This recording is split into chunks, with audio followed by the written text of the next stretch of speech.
Begum Anowara sporting club, Shahid Ahsan Alam master cricket academy, legend cricket academy, Jabid Hasan Sohel cricket academy, Buriganga cricket academy, Bangladesh police cricket club, Begum Rukiya cricket academy, Narail express cricket academy. আমরা প্রথমে বলতে চাই, আমরা যে নারী ক্রিকেট টিম যেগুলি আছেন, আমাদের আজকে দীর্ঘ প্রায় 10 বছর যাবৎ আমাদের কোনো কাউন্সিলরশিপ নাই।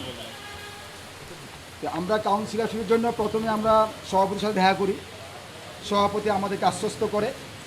পরবর্তীতে আবার দ্বিতীয়বার যখন দেখা করতে যাই, তখন উনি আমাদের সাথে আসলে দেখা করেন নাই। পরবর্তী আমরা আবার ফাহিম সাহেবের সাথে দেখা করি, উনি আমাদেরকে কাউন্সিলের ব্যাপারে কোনো কিছু আমাদেরকে বলছে সহযোগিতা করতে পারবে না। তারপর আমরা যুব ক্রীড়া উপদেষ্টার সাথে কথা বলি, তার পিএসের সাথে কথা বলি। তারা বলতেছে আমাদের গঠনতন্ত্রে নাই, গঠনতন্ত্রের ইচ্ছা করলে সংযুক্ত করে নির্বাচনের আগে আমাদের নারী ক্রিকেটটাকে কাউন্সিলর করে আমাদেরকে ভোটার হিসেবে এখানে সংযুক্ত করা যায়। আমরা 4 তারিখে মানববন্ধন করি, 7 তারিখে বোর্ড সভাপতি বরাবর স্মারকলিপি দেই, কিন্তু তিনি আমাদের সাথে কোনো আলোচনা করেন নাই। সকল ক্লাবের সম্মতিক্রমে বাধ্য হয়ে আমরা আজকে এই মানববন্ধনে লিগ বর্জনের সিদ্ধান্ত নিই। আমাদের কাউন্সিলর না দিলে আমরা ঢাকা লিগে কোনো লিগে আমরা অংশগ্রহণ করব না। আমরা এখানে প্রায় 12 হতে 13টা ক্লাব আমরা লিগ বর্জন করলাম। না, ফার্স্ট ডিভিশন এবং প্রিমিয়ার আমাদের ডিসেম্বরে মেবি খেলা হওয়ার কথা। এরপর প্রিমিয়ার, প্রথম হলে প্রথম বিভাগের আগে কোয়ালিফাই। এখানে যারা খেলবে এরকম প্রায় আপনার 10টা ক্লাব আছে,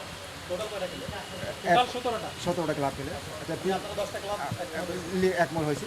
আর এখানে একটা জিনিস মনে রাখবেন, প্রত্যেকটা ক্লাবের সাথে 15টা প্লেয়ার, তাদের রুজি এখানে আছে, কোচ, ম্যানেজার। হ্যাঁ, প্রায় এখানে 12টা ক্লাব যদি না খেলে 350 জন প্লেয়ারদের তাদের রুজি রোজগার হবে না, এটাও ভাবতে হবে। কেন আমরা প্রত্যেকটা ক্লাব প্লেয়ারদেরকে 80,000, 90,000, 1 লাখ টাকা পর্যন্ত পেমেন্ট দিয়ে থাকি। তাহলে প্রত্যেকটা প্লেয়ার কিন্তু তারা বসে থাকে, বছরে একটা লিগ হবে, তারা পেমেন্টটা পাবে। তাহলে এখন যদি লিগটা বর্জন হয়, তাহলে আমরা মিডিয়ার মাধ্যমে অন্তত আপনার জন্য বোর্ড প্রেসিডেন্ট বা বোর্ড ডাইরেক্টর যারা আছে, অন্তত মিডিয়ার মাধ্যমে আপনারা যদি একটু আমাদেরকে সহযোগিতা করেন, তাহলে হয়তো আমরা নারী ক্রিকেট ক্লাবটা কাউন্সিল হিসেবে পেতে পারি। আমরা বৈষম্য শিকার নারী ক্রিকেট টিম ক্লাবগুলি, এবং নারী ক্রিকেট যদি কাউন্সিলর দেয়, তাহলে প্লেয়ারদের কিন্তু একটা পাইপলাইন তৈরি হবে, মেয়েদের একটা পাইপলাইন তৈরি হবে। অনেক মেয়েরা খেলা ছেড়ে দিচ্ছে, এবং বড় বড় যে কর্পোরেট ক্লাবগুলি আছে তারাও টিম করতে উৎসাহ হচ্ছে না, যেখানে কাউন্সিলর নাই। কাউন্সিলর হলে আমরা কি স্পন্সর পাবো, টাকা পাবো, তাহলে তো আমরা টাকা পাবো না। তো এখন আমরা নিজেদের ক্লাবের যে বডিটা আছে তাদের টাকা দিয়ে আর কুলাতে পারতেছি না, কেন কাউন্সিলরশিপ নাই। কাউন্সিলরশিপ হলে আমাদেরকে টাকা স্পন্সর পাওয়া যাবে, তাহলে আমরা স্পন্সর পাচ্ছি না, আমরা লিগও চালাতে পারবো না। আচ্ছা, একটা প্রশ্ন হচ্ছে, যারা প্রিমিয়ার লিগ খেলে, আবাহনী, মোহনবাগান থেকে শুরু করে, তারা কেন চাচ্ছে না?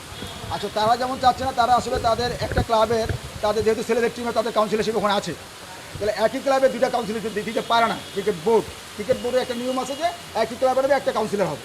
যেমন আবাহনী ক্লাবের তাদের ছেলেদের টিম আছে, তাদের হেরে প্রিমিয়ার টিম আছে, তাহলে তো তারা এখানে এত উৎসাহী না। আমার তো কাউন্সিলরশিপ আছে, আমার দরকার নেই, কিন্তু আমার তো ছেলেদের টিম নাই। তাহলে আমি যেহেতু মেয়েদের টিম নিয়ে 2013, 2014, 15 সাল থেকে কাজ করে যাচ্ছি, তাহলে আমি কেন টিম পাবো না? তাহলে এই যে ছাত্র আন্দোলনের মাধ্যমে এই দেশে কি নারীরা আন্দোলন করে নাই, তাহলে নারী টিমদের কেন কাউন্সিলর দিবে না? দিতে হবে। নারী ক্রিকেটটা কেন এখানে বৈষম্য? আজকে এখানে ফাহিম সাহেবকে জাতীয় ক্রীড়া পরিষদ থেকে ওনাকে সংশোধন করার জন্য পাঠিয়েছেন, সংস্কার করার জন্য পাঠিয়েছেন। তাহলে উনি কি 1.5 বছরে কি আজকে উনি নারী ক্রিকেটটাকে গঠনতন্ত্রে উনি সংশোধন করতে পারে নাই? এই সংশোধন করার জন্য আমাকে ম্যান অফ দ্য পার্লামেন্টের কাছে যেতে হবে? এটা ক্রিকেট বোর্ডের পরিচালক এজিএম করে একটা বা একটা ভোট করে এটাকে অন্তর্ভুক্ত করতে পারে। আপনার বোর্ডের সর্বশেষ কার সাথে কথা হয়েছে? আমরা সর্বশেষ প্রেসিডেন্টের সাথে 20 তারিখে কি কথা হয়েছে? যে আমাদের কাউন্সিলর সকল ক্লাবের আমরা কাউন্সিলর গিয়েছিলাম, ওনার সাথে কথা বলছিলাম, উনি আমাকে আশ্বস্ত করছে আমি দেখতেছি। উনি আপনাদের কি বলেছে? উনি বলছে আমি দেখতেছি। কোনো সময়সীমা দেয়নি? না। আপনাদের দাবির সাথে তামিম ইকবাল একাত্মতা প্রকাশ করেছে। হ্যাঁ, তামিম ইকবাল ভাই কিভাবে দেখছেন? আমরা মনে করি তামিম ইকবাল যদি এটা একত্রবোধ করে, তাহলে আমাদের মেয়ের কাউন্সিলর জন্য আমরা একটু হয়তো সহযোগিতা পাবো, ওনার থেকে সাপোর্ট পাবো। এটা আমরা একটা ভালো একটা দিক নির্দেশনা মনে করি। আমি বেগম আনোয়ারা স্পোর্টিং ক্লাব, উত্তরা ক্লাবটি, আমি ওই ক্লাবের সাধারণ সম্পাদক এআর মনিরুজ্জামান মনিরাম। থ্যাংক ইউ, ধন্যবাদ।